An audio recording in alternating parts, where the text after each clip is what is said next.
Hey everybody, I'm sitting here with Ibn Hazm and I was reading the first page and it's hard, man. And I realized that there was some frustration in our last class about the Lucretius, so I thought it might be useful if I just kind of give you the lay of the land, talk about how this thing is laid out. I'll save all of the background and all of the really diving in for class, but big picture, I gave you two different kinds of section. This preliminary excursus, this is dense philosophical thinking, right? This is somebody who is really trying to argue with other philosophers. And as a result, I find this first paragraph to be really, really hard to read. But I think the definition is really important. What he says is that love is a conjunction of scattered parts of souls that have become divided in this physical universe, a union effected within the substance of their original sublime element. And what I want to point out is we've heard this idea before, right? This sense that what we're looking for is our other half. This is Aristophanes in the Symposium, right?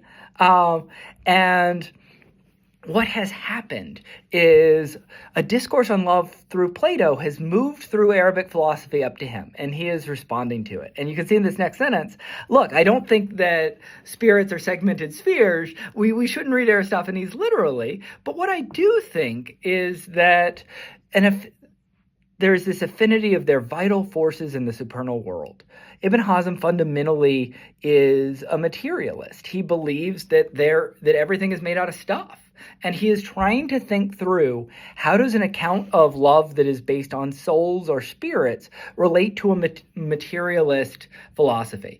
And I'm not telling you this because you need to understand the details of it, but this is the problem that he's thinking about, right? How can we have soulmates in a world that is made out of stuff, all right?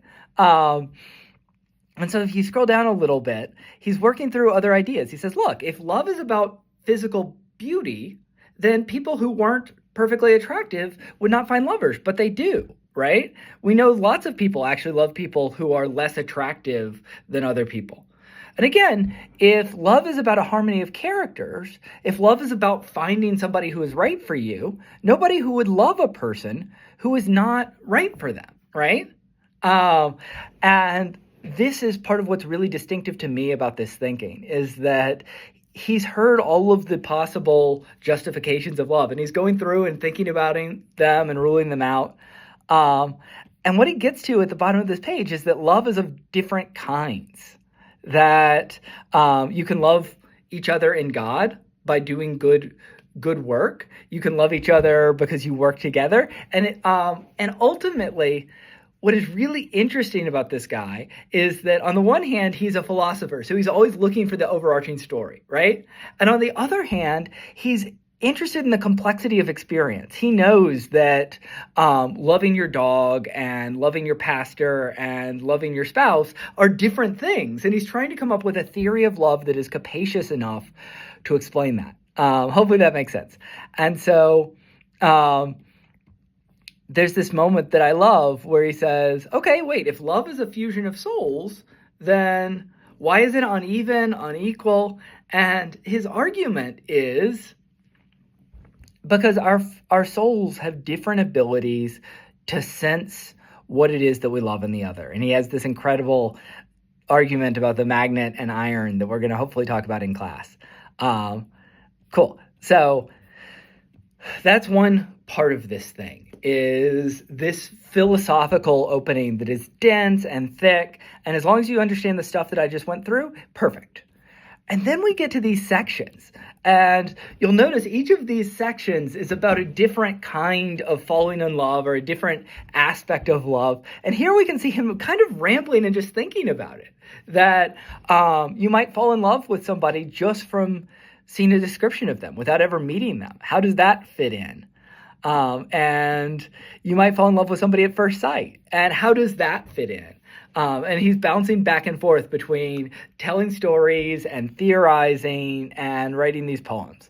This translation does the poems dirty. It's the real reason I assigned the Seal video is that her translations of these poems are just incredible. And I wanted you to be able to see those.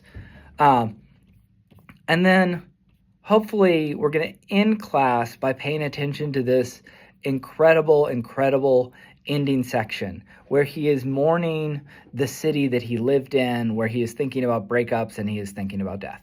All right, so that was just a real quick 5-minute lay of the terrain. If you watched all of this, just shoot me an email telling me whether it was useful or not, because it doesn't take a lot of time for me to do this, but hopefully it just gives you some sense of why it is that I'm making you read this incredibly, incredibly difficult stuff. It is beautiful, it is smart, and hopefully you'll find something to enjoy. Thanks.